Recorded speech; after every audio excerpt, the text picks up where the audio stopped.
That's right, keep the applause going just before I get to it and then stop. Right, let me just manage your expectations. I am not going to sing or dance around. No, there's a good reason. I just cannot be asked, to be quite honest with you. So I know a lot of acts normally start with, it's nice to be here in wherever. I don't do that because at this moment in time, not sure. We'll see. We'll see.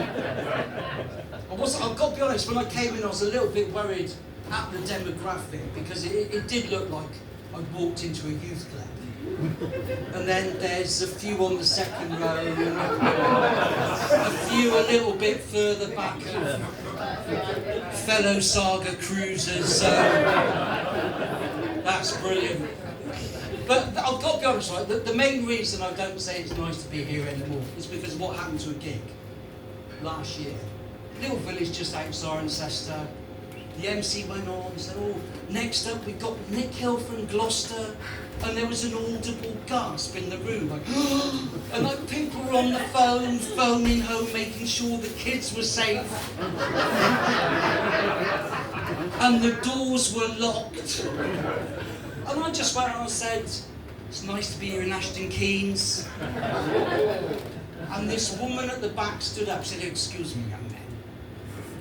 I know you're from Gloucester, so we can make some allowances. I know it's spelled Keynes, Keynes, but here in the village, we prefer to pronounce it Keynes.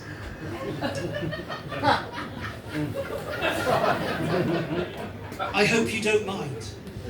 So no, that's absolutely fine. I've got to be honest, it does make you sound like a bit of a pretentious cunt.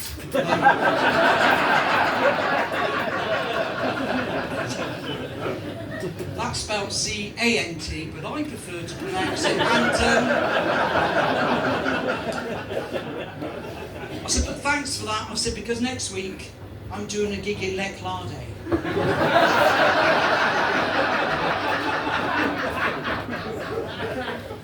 I'm glad you laughed, because they just didn't get it. They just didn't get it. But I am from Gloucester, and I know historically, you know, Gloucester, Cheltenham, there's always been that thing between us. Because we're a city and you're not, and deal with it. A few years back, there was talk of Gloucester being twinned with Cheltenham as a super city. Did you know this? Yeah, and your response sums it up, doesn't it, really? And BBC Gloucester went out into both communities to interview people and see what they thought about it. And they went out into Gloucester. But to be fair, Gloucester people were well up for it. It was like, well, that's fantastic, isn't it? Because Cheltenham's got so much culture and we've got lots of pound shot. Fuck off. And, right.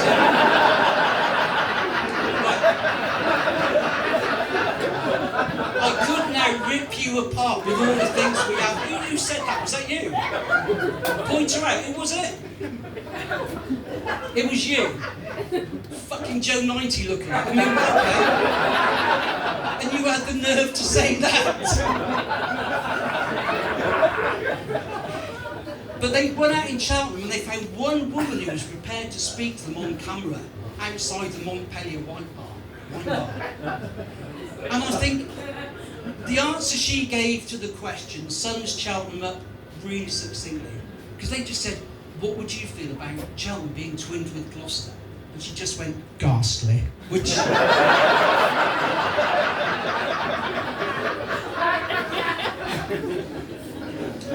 Well, I am from Gloucester, proud of being from Gloucester. I've lived there all my life, 67 years this year, and the one thing I've never done is the cheese roll. Are we all aware of the cheese roll? Yeah. I've decided this year I'm going to do it, right? I've been yeah, no, I know. They will come as well, yeah. But I've been practicing really hard. I've been rolling a baby bell down my drive. That's working. But the cheese roll, as you probably know, was cancelled for health and safety reasons, and it was reintroduced. And when it came back, BBC Southwest went to film it. And one of the winners, one of the races, was a 15-year-old girl from Brockworth called Kylie. And they interviewed her afterwards. They said, Kylie, you've entered the race and you've won. What would you like to say? He said, well, I did enter the race and I did win and I'm very surprised. And they said, why were you surprised? And I thought, oh, Kylie, just say something profound. You've got millions of people watching. Say something profound that's going to put Gloucester on the map and shut that twat up. And what I wanted to come out of Kylie's mouth was something like, well, look at me, in 15, I left school at 13. My teachers gave up on me, my family, my friends. I've already got 4 kids by 8 different dads.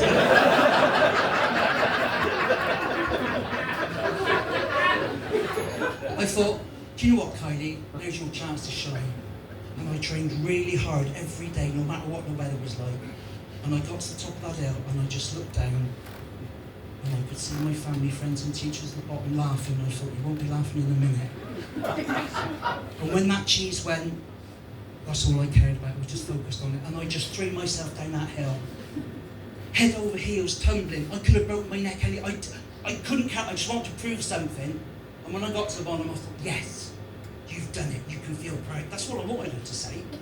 What came out of Kylie's mouth, the question, why were you surprised, was simply this. I don't even like cheese. Which... You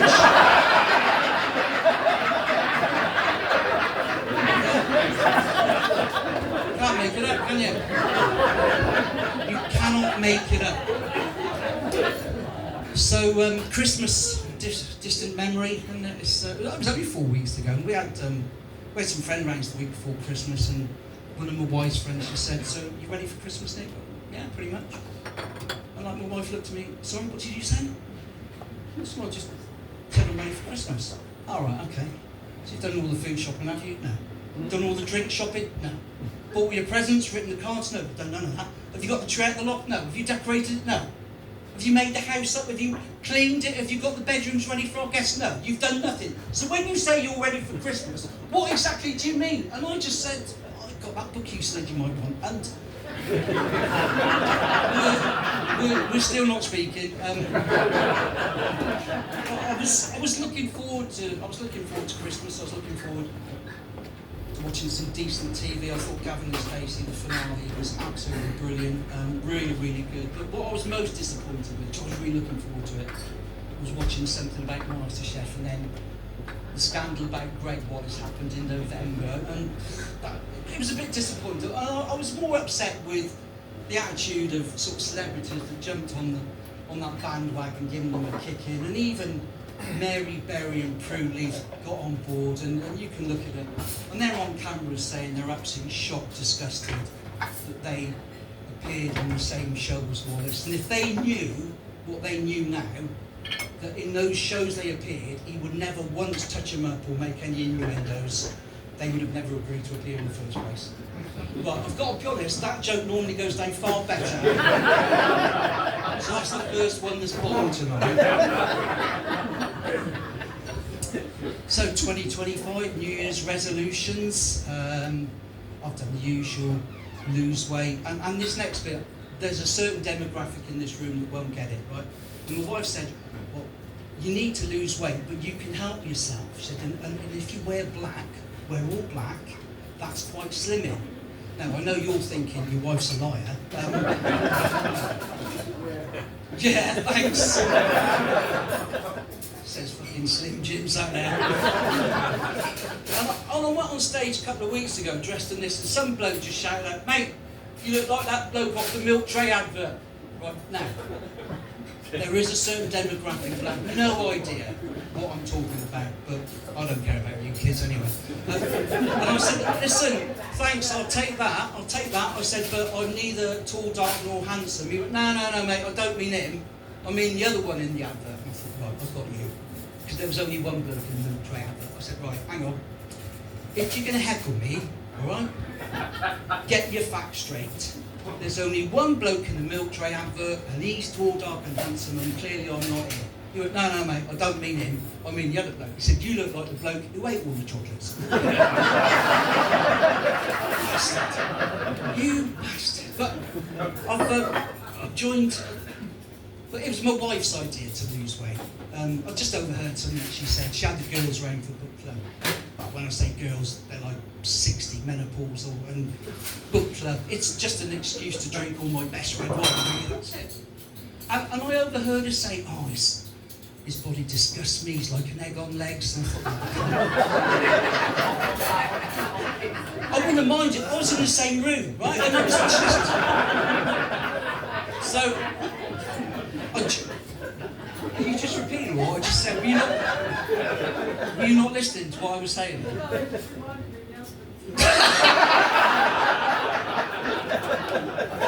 Where is he tonight? Out eating himself, yeah. But I thought I'll give it a go, and I joined the local slimming world group, because it's literally 2 minutes away from me in Quedgley. And I went in, and there was another lady there. She said, are you new tonight? I went, yeah, she said, I'm me. And they said, is your name Nick? Yeah, why? And then she said those 6 words that no bloke ever wants to hear. You don't remember me, do you? And I'm looking at her thinking, oh, shit. I know I was desperate in the 80s, but surely... And then she said, you used to work in recruitment, and I was one of your temps in the late 80s. Oh, thank God for that. She said, you haven't changed. Now, back in the late 80s, I was just shy of 9 stone, right? I am now 14 stone, and I'm thinking, not only do you clearly need to be here, after this, I'm going to suggest you go to Specsavers. This lady came over and she said, hi, my name's Chris, I'm your counsellor. I thought, I don't need counselling, I just need to stop eating. So what we're going to do first is we're going to weigh you. And I don't know if anyone has ever been to Slimming World, but basically there were two lines of people lined up, and there's scales at the end. And these scales were being manned by these 2 smug stick insects with badges like Slimmer of the Month and Super Slimmer. And I'm waiting in the queue, and there's a lady in front of me, and her shoulders are going up and down, and she's visibly sobbing. I said, are you all right? She's like, I've tried really hard. I thought, you fucking haven't.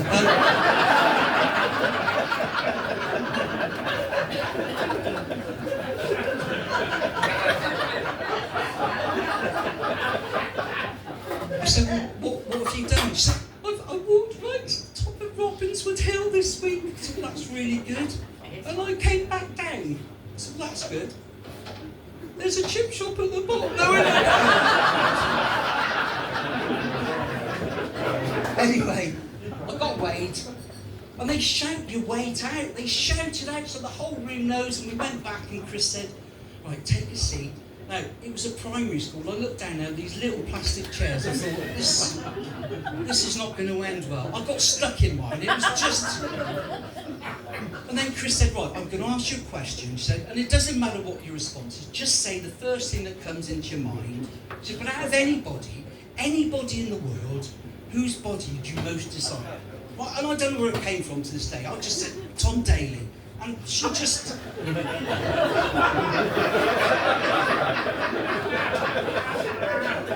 And she was like, oh, I didn't know you were... I said, no, I'm not going back. I am not going back. So I'll just tell you this before I go. I retired in 2023, so I'm now coming up sort of to 2 years retirement, and that's been 24/7 with my wife. Oh, and we just got to that stage, you know, that irritating stage, and to be honest, it's nothing major. The breathing. And if we're out in the car and we'll come up to a junction and I want to turn right, he says, is it safe to go? And she'll go, yeah. And as I'm pulling out, as long as you quit. But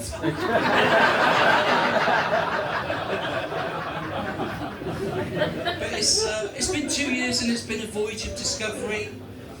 I've discovered she's got a penchant for musical theatre, because she can make a fucking song and dance about it.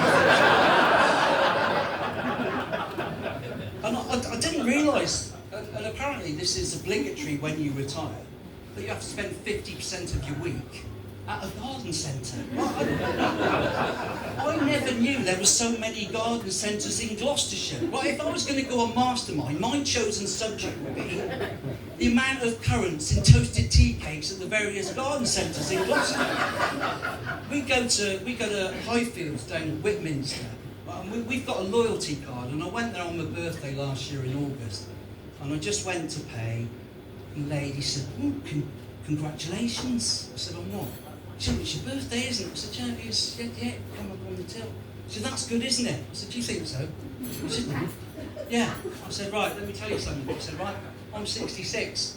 I was born in 1958. The average age for a male in the UK born in 1958 is 70. So at best I've got 4 fucking years left, so no.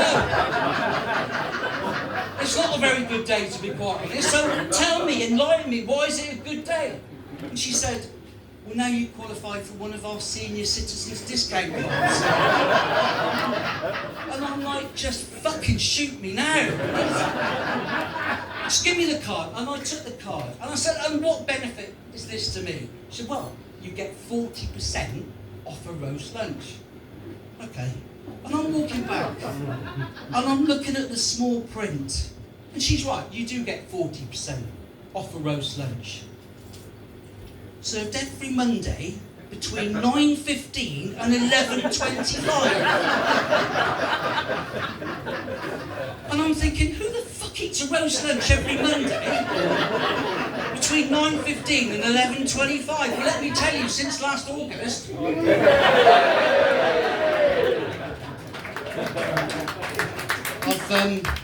I wasn't going to do this bit because the last time I was in 2022 I did it, and I've got a policy of not repeating any material, but I've also got a policy of telling this story at every gig I do.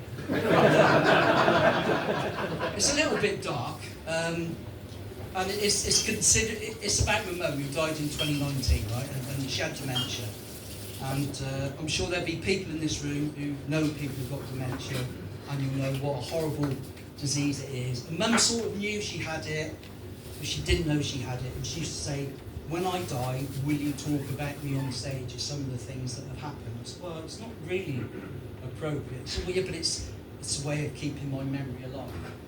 And before she died, one of the traits of dementia is people tend to wander, and Mum used to wander a lot. Most of the time her neighbours caught her and brought her back. But on September the 13th, 2019, she wandered and the neighbours didn't catch her. And I got a phone call. To be fair, I phoned Gloucester Police and they were brilliant. They picked her up within 20 minutes, took her to Gloucester Hospital, and on the Monday I got a phone call from PC Davis to say, "I'm your mum's safeguarding officer. Can you meet me at the hospital? Because I need to make sure she's okay." I said, "Yeah, that's fine." So on the Monday, 6:30, we're at Gloucester Royal, meet him outside, we're walking up to the ward, just having a chat. I said, "How long have you been in the police?" He said, "About 20 years. I said, "How long have you been doing this safeguarding?" He said, "Only about 6 months. I said, "Okay. Word of advice, don't believe a fucking word she says." So we get up to the ward, and there's about six ladies in this ward, and Mum's in the first bed here. And we go in. I said, "All right, Mum?" "Mm-hmm." I said, This is PC Davis." "All right. Have you come to arrest me?" And he said, "No, Jean, I haven't come to arrest you." "Well, have you come to arrest Nicholas?" He said, "No, why would I arrest Nicholas?" "He's only just come out of prison." And he looked at me. And I said, "I haven't come out of prison." "Because he murdered his brother." I said, "Mum, no, Tim died in 2009. Do you remember? He was 46. He had ischemic heart disease. He died really young." "Well, you would say that, wouldn't you?" I said, "Yes." "Because it's fucking true, that's why." But by now, the other ladies in the room had all stopped talking because they wanted to hear what she was going to say next. And a couple of minutes went by, and then she came out with, "And of course he made me have sex with him before we were married." This woman across the road, yeah, that face, she was like, "That is disgusting." Look, it didn't happen, did it? You can see she's not well. That didn't happen. I wouldn't anyway, she's ugly. No, I just didn't. And I grabbed this police and I said, "Oh, I'm sorry, I can't deal with this anymore. We've got to go." He said, "No, that's fine." And we got to the door, just about to go out the door. And I don't know to this day whether she knew what she was saying or not. but just under her breath, she went, "It's that poor dog I feel sorry for."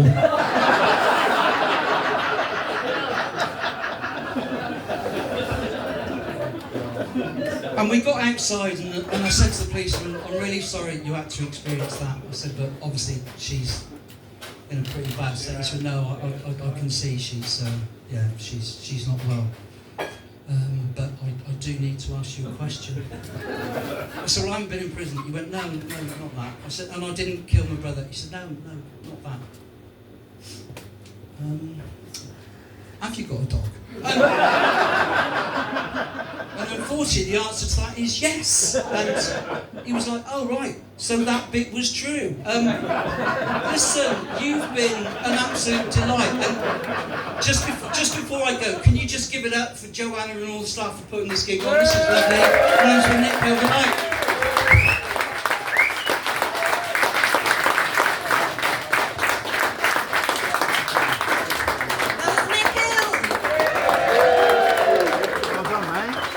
Very nice.